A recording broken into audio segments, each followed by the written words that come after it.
വരിത്തുമ്പിൽ കാത്തിരുന്ന പൈതലേ. Bigg Boss Malayalam season 6 episode റിവ്യൂയിലേക്ക് സ്വാഗതം. സീസൺ 6ന്റെ ഫസ്റ്റ് എപ്പിസോഡാണ്. കീടിലൊരു ഗംഭീര എപ്പിസോഡായിരുന്നു എന്ന് ഞാൻ പറയും. ബിക്കോസ് ഇതൊരു മാറ്റിപ്പിടിക്കലാണ്, കംപ്ലീറ്റ്ലി ഒരു മാറ്റിപ്പിടിക്കലാണ് ഈ ഒരു എപ്പിസോഡിന്റെ സവിശേഷത എന്ന് പറയുന്നത്. ഒരുപാട് കണ്ടസ്റ്റൻസ്, അതെ 19 കണ്ടസ്റ്റൻസ് വന്നു. അതിൽ 2 കോമണേഴ്സ് വന്നു.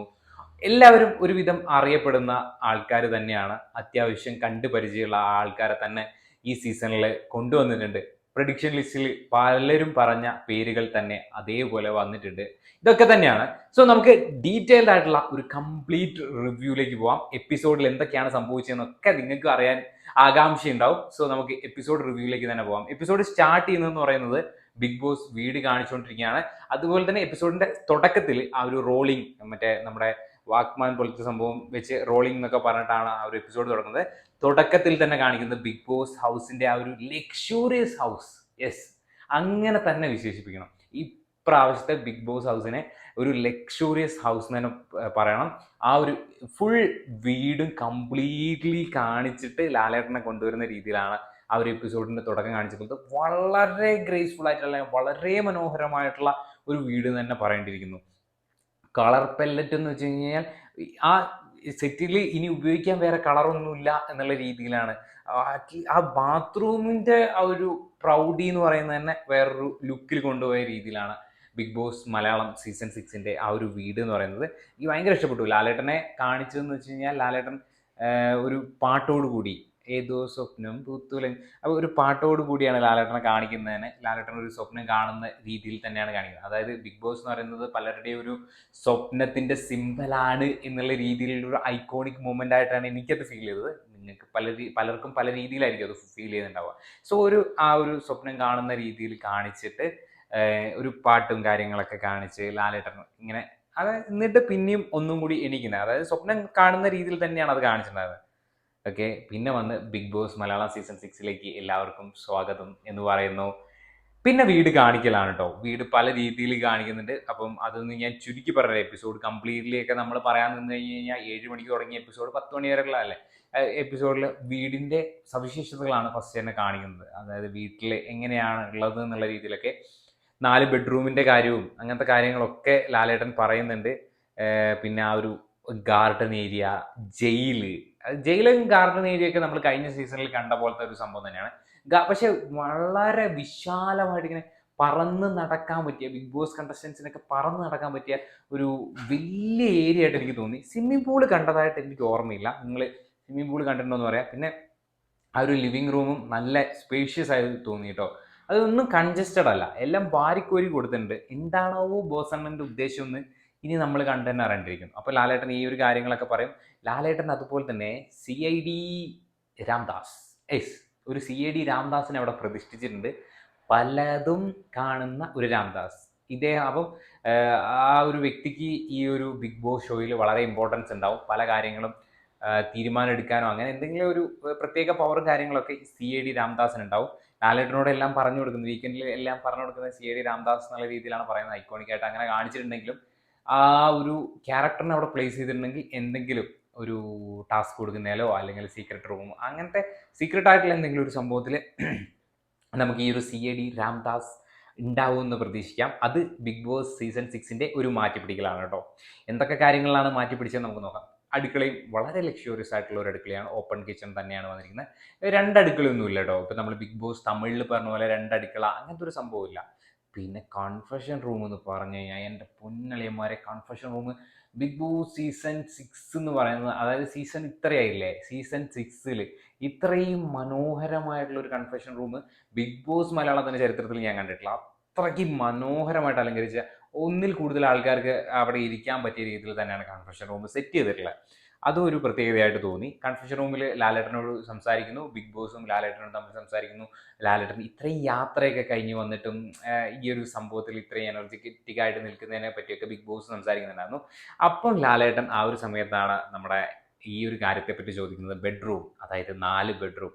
ഇതിൻ്റെ ഓൾറെഡി ഒരു വീഡിയോ ഞാൻ പോസ്റ്റ് ചെയ്ത് കഴിഞ്ഞു, എന്നാലും പറയുകയാണ്. 4 ബെഡ്റൂം എന്ന് പറയുന്ന ഒരു സംഭവം ലാലേട്ടൻ ഇൻട്രൊഡ്യൂസ് ചെയ്യുന്നുണ്ട്. അതും ബിഗ് ബോസ് മലയാളം സീസൺ 6ന്റെ ഒരു മാറ്റിപ്പിടിക്കലാണ് കേട്ടോ. അതായത് 4 ബെഡ്റൂമിന് 4 രീതികളാണ്. ബിഗ് ബോസ് ഒരു പവർ ബെഡ്റൂമുണ്ട്. പവർ ബെഡ്റൂം കിട്ടുന്നവർക്ക് ക്യാപ്റ്റൻസി, നോമിനേഷൻ, ജയിൽ, അങ്ങനത്തെ കുറേ പ്രത്യേക പവറുകളുള്ള ഒരു സംഭവം. ഇനി അഥവാ ബാക്കിയുള്ള ഓരോരുത്തർക്കും ആ ഒരു ടാസ്കിനനുസരിച്ചാണ്. മീൻസ് ടാസ്ക് എന്ന് വെച്ച് കഴിഞ്ഞാൽ നമുക്ക് കിട്ടുന്ന ഡ്യൂട്ടീസ് ഇല്ലേ, അതായത് കിച്ചൺ ഡ്യൂട്ടി, അതുപോലെ തന്നെ ഫ്ലോർ ക്ലീനിങ്, അതുപോലെ തന്നെ ബാത്റൂം ക്ലീനിങ്, അങ്ങനത്തെ ഡ്യൂട്ടീസ് ഉണ്ടല്ലോ. അപ്പം ആ ഒരു ഡ്യൂട്ടിക്ക് അനുസരിച്ചായിരിക്കും അവർക്കുള്ള റൂമുകൾ. അപ്പം ഫസ്റ്റ് റൂം, ഓരോ റൂമിനും ഓരോ dent room, nest room, tunnel room, അതുപോലെ തന്നെ പിന്നെ ഒരു ലക്ഷൂറിയസ് ആയിട്ടുള്ള ഒരു റൂം, പവർ റൂം. ഇങ്ങനെ ഈ 4 റൂമുകളാണ് ബിഗ് ബോസ് മലയാളം സീസൺ 6 എന്ന് പറഞ്ഞിട്ടാണ്. അത്രയും ആണ് ബിഗ് ബോസ് വീടിനെ പറ്റി ആ ഒരു എപ്പിസോഡിൽ കാണിച്ചിട്ടുള്ളത്. പിന്നെ അത് കഴിഞ്ഞിട്ട് പിന്നെ കംപ്ലീറ്റ്ലി നമ്മുടെ കണ്ടസ്റ്റൻസിനെ ഇൻട്രൊഡ്യൂസ് ചെയ്യുന്ന ആ ഒരു സെഗ്മെന്റ് ആണ്. വളരെ ക്യൂരിയസ് ആയിരുന്നു. പേരുകളെല്ലാം നമുക്ക് റിവ്യൂവേഴ്സും കാര്യങ്ങളൊക്കെ നമുക്ക് പറഞ്ഞു തന്നിട്ടുണ്ടെങ്കിലും ഈ ഒരു സംഭവം കാണുമ്പോൾ നമുക്കൊരു ക്യൂരിയോസിറ്റിയാണ്. ലാലേട്ടൻ ഒരു വേറൊരു ഗെറ്റപ്പിൽ, എനിക്ക് വീടിനുള്ളിലെ ഗെറ്റപ്പ് വേറെ ലെവലായി തോന്നി. പക്ഷേ ഈ ഒരു ഗെറ്റപ്പ് എനിക്ക് അത്രത്തോളം ഇഷ്ടപ്പെട്ടോ എന്ന് ചോദിച്ചു കഴിഞ്ഞാൽ എനിക്ക് അത്ര ഇങ്ങനെ ഇഷ്ടപ്പെട്ടില്ല. ആ ഒരു കണ്ണട ഇതൊക്കെ വെച്ചിട്ട് ആ ഒരു ഗെറ്റപ്പിനൊരു മീൻസ് മീൻസ് അതിപ്പോൾ ഓരോരുത്തരുടെ ഇതാണല്ലോ. പക്ഷെ ലാലേട്ടൻ എന്തിട്ടാലും ഭംഗിയാണ്. പക്ഷെ എനിക്ക് ആ കണ്ണടയൊക്കെ വെച്ചുമ്പോൾ ഉള്ള ആ ഫസ്റ്റ് കണ്ട ആ ലുക്കിൻ്റെ അത്ര എത്തിയില്ല എന്നുള്ളൊരു സംഭവം മാത്രം. ഓക്കെ. പിന്നെ ലാലേട്ടൻ ബിഗ് ബോസിനെ പറ്റി കുറേ കാര്യങ്ങളൊക്കെ പറയുന്നുണ്ടായിരുന്നു. പിന്നെ അതുപോലെ തന്നെ നമ്മുടെ ഫസ്റ്റ് കാണിക്കുന്ന ആ ഒരു സമയത്ത് കുറച്ച്, അതായത് ഈ പാട്ട് നമ്മുടെ കണ്ടതെല്ലാം നിജം, ലാലേട്ടനൊരു പാട്ടും കാര്യങ്ങളൊക്കെ ഉണ്ടായിരുന്നു. പിന്നെ നമ്മളെ ഫസ്റ്റ് കണ്ടസ്റ്റൻറ്റിനെ ഇൻട്രൊഡ്യൂസ് ചെയ്യുകയായിരുന്നു ലാലേട്ടൻ. ലാലേട്ടൻ്റെ മോള്, അതായത് ജോർജ് കുട്ടിയുടെ മോള്, അതെ, നമ്മുടെ ദൃശ്യം സിനിമയിലെ ജോർജ് കുട്ടിയുടെ മോള് അൻസിബ ഹസനാണ് ഫസ്റ്റ് കണ്ടസ്റ്റൻ്റ് ആയിട്ട് ബിഗ് ബോസ് മലയാളം സീസൺ 6 കയറിയത്. അവരച്ഛനും മകളും എന്നുള്ള രീതിയിൽ കുറച്ച് ടോക്കും കാര്യങ്ങളൊക്കെ ഈ ഒരു സംഭവത്തിൽ പറയുന്നുണ്ടായിരുന്നു. അതായത് ജോർജ് കുട്ടിയുടെ മകൾ, അങ്ങനത്തെ സംഭവമൊക്കെ പിന്നെ അൻസിബ ഹസൻ്റെ കുറച്ച് വീഡിയോ വിഷ്വൽസും കാര്യങ്ങളൊക്കെ കാണിച്ചിട്ടുണ്ടായിരുന്നു. സോ അൻസിബ വരുന്നത് കുറച്ച് സർപ്രൈസ് തന്നെയായിരുന്നു കേട്ടോ. ഒരു അത്യാവശ്യം നല്ല പവർ കാറ്റഗറിയിലുള്ള ഒരു പെൺകുട്ടിയാണ്. മീൻസ് അത്യാവശ്യം, അതായത് പിന്നെ നല്ല സംസാരിക്കാൻ കഴിവുള്ള ഒരു കുട്ടിയും കൂടിയാണ്. അപ്പം ഉറപ്പായിട്ടും ആ ഒരു സംഭവം ബിഗ് ബോസ് മലയാളം സീസൺ 6 നല്ല രീതിയിൽ വർക്കാവുമെന്ന് തന്നെയാണ് ഞാൻ വിശ്വസിക്കുന്നത്. പിന്നെ അതുപോലെ തന്നെ അതിൻ്റെ ഇടയിൽ നമ്മുടെ ഈ കണ്ടസ്റ്റൻസിന്, അതായത് നമ്മുടെ കോമണേഴ്സ് ആയിട്ടുള്ള കണ്ടസ്റ്റൻസിന് ബാക്കിയുള്ള കണ്ടസ്റ്റൻസിനെയൊക്കെ വിലയിരുത്താൻ, ഫസ്റ്റ് അവരെ കാണിച്ചിട്ട് വിലയിരുത്താനുള്ള ഒരു അവകാശം ലാലേട്ടൻ കൊടുത്തിട്ടുണ്ടായിരുന്നു. അതായത് ഈ കണ്ടസ്റ്റൻസ് എങ്ങനെയുണ്ട് എന്നുള്ള കാര്യം ഇവർക്ക് നോക്കി കാണാൻ വേണ്ടിയിട്ടുള്ള ഒരു അവസരം. അതായത് നമുക്ക് കോമണേഴ്സിനെ ആദ്യം കാണിച്ചു തന്നെയാണല്ലോ. സോ അവർക്ക് ഓരോ കണ്ടസ്റ്റൻസിനെയും വിലയിരുത്താനുള്ള ഒരു അവസരം കൊടുത്തിട്ടുണ്ടായിരുന്നു. മേ ബി അവർ നടക്കുന്ന ആ ഒരു സംഭവവും പുറത്തുനിന്ന് കണ്ട് കയറാൻ, അവർ കോമണേഴ്സ് ആയതുകൊണ്ട് ആ ഒരു പവർ കൊടുത്തു എന്നുള്ള രീതിയിൽ മാത്രം കണ്ടാൽ മതി. പിന്നെ അൻസിബ വരുന്നു. അൻസിബിനോട് കുറച്ച് കാര്യങ്ങളും എല്ലാം ചോദിക്കുന്നു. മൊത്തത്തിൽ 19 കണ്ടസ്റ്റൻസ് ആണെന്നാണ് ലാലേട്ടൻ ആദ്യം തന്നെ പറയുന്നുണ്ടായിരുന്നു. എല്ലാ കണ്ടസ്റ്റൻസിനോടും 100 ദിവസം കഴിഞ്ഞ് ഇങ്ങോട്ട് വരുമ്പം അടിപൊളിയായിരിക്കട്ടെ എന്ന് പറയുന്നുണ്ടായിരുന്നു. ഇനി പിന്നെ ഓരോ കണ്ടസ്റ്റൻസിനെയും ഇൻട്രൊഡ്യൂസ് ചെയ്യുന്ന സെഗ്മെന്റ്സ് ആയിരുന്നു. എല്ലാവരും പ്രഡിക്ഷൻ ലിസ്റ്റിലുള്ള പേരുകളും കാര്യങ്ങളൊക്കെയാണ്. ഓരോരുത്തരുടെയും കിടിലൻ പാട്ടുകളിലൊക്കെ ആയിട്ടാണ് വന്നിട്ടുണ്ടായിരുന്നത്. ഞാനിവിടെ പാട്ടും കാര്യങ്ങളൊക്കെ എഴുതി വെച്ചിട്ടുണ്ടായിരുന്നു. പിന്നെ അതൊക്കെ പറഞ്ഞ് നിങ്ങളെ ഞാൻ ബോറടിപ്പിക്കുന്നില്ല. ഓരോ കണ്ടസ്റ്റൻസിനെയും കൊണ്ടുവരുന്നുണ്ടായിരുന്നു. ഇപ്പം എല്ലാവരും അത്യാവശ്യം നല്ല ഇൻട്രൊഡക്ഷൻ കാര്യങ്ങളൊക്കെയാണ് തന്നിട്ടുള്ളത്. പിന്നെ ആ ഭ്രമരം മൂവിയിൽ അഭിനയിച്ച സുരേഷ് മേനോൻ ചേട്ടനെന്ന് കണ്ടിട്ട് തന്നെ മനസ്സിലായില്ല കേട്ടോ. ആ ഒരു സീൻ കാണിച്ചപ്പോഴാണ് പുള്ളിയാണല്ലോ ഈശ്വര ഇത് എന്നുള്ളൊരു തോന്നിയിട്ടുണ്ടായിരുന്നത്. ബാക്കി എല്ലാവരും ഇപ്പം നമ്മൾ കണ്ടസ്റ്റൻസിൻ്റെ പേരും കാര്യങ്ങളൊക്കെ നോക്കുകയാണെങ്കിൽ അവർ വന്ന ആ ഒരു ഇതിൽ തന്നെ എടുക്കാം. അവർ വന്ന ആ ഒരു സെഗ്മെൻറ്റ്, മീൻസ് അവർ വന്ന ആ ഒരു രീതിയിൽ തന്നെ നമ്മൾ എടുക്കുകയാണെങ്കിൽ നമുക്ക് നോക്കാം. ഇപ്പം ഞാൻ പറഞ്ഞുതരാം. ഓരോ പേരും കറക്റ്റായിട്ട് എഴുതി വെച്ചിട്ടുണ്ട്. കാവേരിത്തുമ്പിൽ കാത്തിരുന്ന പുള്ളീനെ ഒന്നും മറക്കാൻ പറ്റില്ലല്ലോ. സോ നമുക്ക് ഓരോ കണ്ടസ്റ്റൻസിനെ ആയിട്ട് പറയാം. ആദ്യം വന്ന കണ്ടസ്റ്റൻസ് അൻസിബ ഹസനാണ്. അൻസിബ ഹസൻ അത്യാവശ്യം നല്ലൊരു ഇൻട്രൊഡക്ഷൻ, നല്ല പാട്ടും ഡാൻസും ഒക്കെ ഉണ്ടായിരുന്നു. അതിൽ കഴിഞ്ഞിട്ട് ജിൻഡോ PD ആണ്. ജിൻഡോ ബോഡി ക്രാഫ്റ്റ് എന്ന് പറഞ്ഞിട്ട് അദ്ദേഹത്തിൻ്റെ പേര് അദ്ദേഹം അങ്ങനെ വളർത്തിയെടുത്തു എന്നുള്ള രീതിയിലാണ് പറയുന്നുണ്ടായിരുന്നത്. ബിഗ് ബോസിൽ വരാൻ കാത്തിരുന്ന ഒരു വ്യക്തിയാണ്. ബിഗ് ബോസിൽ കൊതിച്ചിട്ടുണ്ടായിരുന്നു. അവരുടെ വീടും കാര്യങ്ങളൊക്കെ കാണിച്ചിട്ടുണ്ടായിരുന്നു. അദ്ദേഹം അമ്മയോട് കുറച്ചും കൂടി മീൻസ് ആ ഒരു നമുക്ക് മനസ്സിലാവും വീട് വിട്ട് നിൽക്കുമ്പോഴുള്ള ആ ഒരു സംഭവം കാര്യങ്ങളൊക്കെ ആ ഒരു ഇതിൽ പറയുന്നുണ്ടായിരുന്നു. പിന്നെ യമുന റാണിയാണ് വന്നിട്ടുള്ളത്. നമുക്ക് ഫെമിലിയർ ആണ് ഇവരുടെ മുഖം എന്ന് വെച്ചാൽ സിനിമയിലാണെങ്കിലും സീരിയലൊക്കെ ആണെങ്കിലും വളരെ ഫെമിലിയർ ആയിട്ടുള്ള ഒരു ചേച്ചിയാണ്.